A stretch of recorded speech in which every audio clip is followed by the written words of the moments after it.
بسم اللہ الرحمن الرحیم۔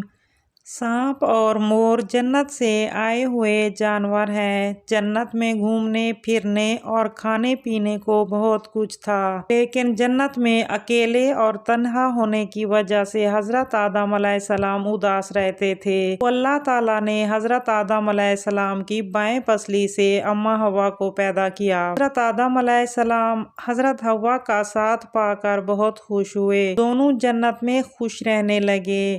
ان سے اللہ تعالیٰ نے کہا کہ تم دونوں جنت میں سے جو چاہو کھاؤ پیو گھومو پھرو، لیکن خبردار درخت کے قریب مت جانا اور نہ ہی اس کا کوئی پھل کھانا۔ اگر تم نے ایسا کیا تو تم ظالموں میں سے ہو جاؤ گے۔ سانپ اور مور بھی اس وقت جنت میں رہتے تھے اور وہ دونوں جنت سے باہر آیا جایا کرتے تھے۔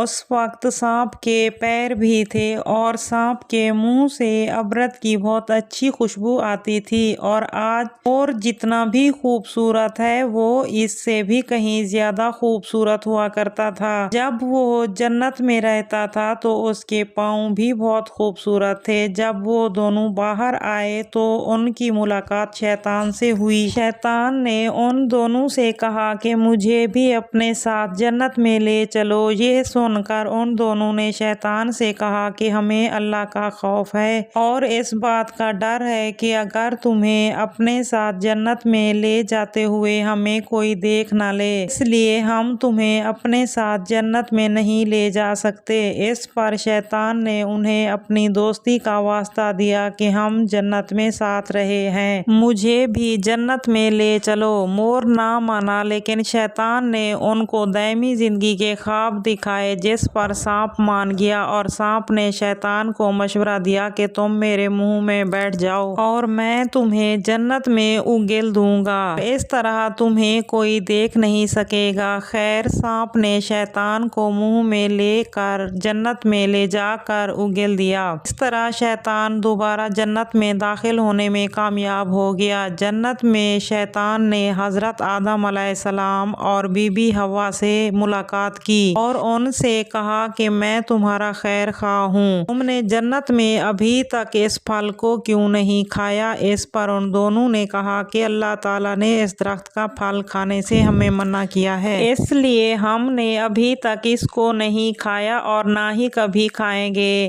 جب حضرت آدم علیہ السلام سو گئے تو شیطان اماں حوا کے پاس آیا اور انہیں بہکانے لگا کہ اللہ تعالیٰ نے تمہیں وہ پھل کھانے اور اس کے قریب جانے سے منع کیا ہے، کیونکہ اس کو کھانے سے تم نہ مرنے والوں میں سے ہو جاؤ گے اور ہمیشہ کے لیے جنت میں رہنے والے بن جاؤ۔ اماں حوا نے شیطان کے بہکاوے میں آ کر اس درخت کا پھل کھا لیا۔ حضرت آدم علیہ السلام سو کر اٹھے تو اماں حوا نے انہیں بھی اس درخت کا پھل کھانے پر مجبور کیا اور وہ پھل حضرت آدم علیہ السلام کو بھی کھلا دیا۔ جیسے ہی ان دونوں نے اس درخت کا پھل کھایا تو جنت کا لباس اتر گیا۔ تبھی اللہ تعالیٰ نے فرمایا کہ میں نے تمہیں اس لیے اس درخت کا پھل کھانے سے منع کیا تھا، تم دونوں نے میری بات نہ مان کر اور اس درخت کا پھل کھا کر اپنی جان پر بہت ظلم کیا ہے۔ تبھی حضرت آدم علیہ السلام اور اماں حوا کو اپنی غلطی کا احساس ہو گیا تھا اور انہوں نے اللہ تعالیٰ سے اپنی غلطی کی معافی بھی مانگی۔ اللہ تعالیٰ نے انہیں معاف فرما دیا اور ان دونوں کو جنت سے نکال کر زمین پر بھیج دیا اور فرمایا کہ زمین پر ایک خاص وقت تک زمین پر تمہارا ٹھکانہ ہے اور تم زمین پر رہو گے۔ اللہ تعالیٰ نے شیطان کو جنت میں لے کر آنے پر مور کی خوبصورتی چھین لی اور جن پیروں پر وہ شیطان کو جنت میں لے کر آیا تھا انہیں بدصورت بنا دیا، اور جس سانپ نے مور کو شیطان کی مدد کرنے کا مشورہ دیا تھا اللہ تعالیٰ نے اس کے منہ سے عبرت کی خوشبو چھین لی، سانپ کے منہ میں زہر بھر دیا اور سانپ کی ٹانگیں چھین کر مور اور سانپ دونوں کو جنت سے نکال دیا۔ امید کرتی ہوں کہ آپ کو آج کی ویڈیو پسند آئی ہوگی۔ اگر ویڈیو اچھی لگی ہے تو لائک کیجیے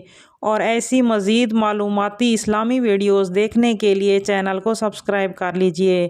ملتے ہیں اگلی ویڈیو میں، تب تک کے لیے اللہ حافظ۔